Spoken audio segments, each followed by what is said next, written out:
you mentioned, the RSS has been slandered by the opposition time and again, and hours after the Prime Minister's speech, the opposition has now descended yet again, seeing red. In fact, the Congress party has now said the RSS did not fight colonialists and accuses the RSS of spreading hate.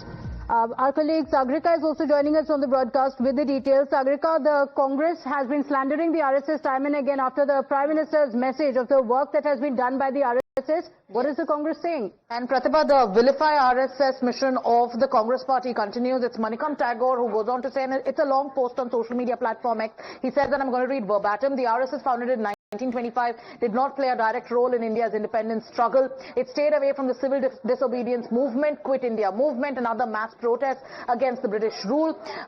Hedgewar and its founder had joined Congress's protests before 1925, but after forming the RSS, the focus shifted to cultural nationalism and not confronting colonial power. British records describe RSS as a non-threat compared to Congress or INA. Even during the Quit India movement in 1942, RSS chief advised members to avoid the movement. Sardar Patel himself noted that RSS did not participate in the struggle for independence in any substantial way. He goes on to say RSS's legacy is not of fighting colonialism but of spreading hate and division among fellow Indians. It was this very ideology of hate that took away Mahatma Gandhi from us.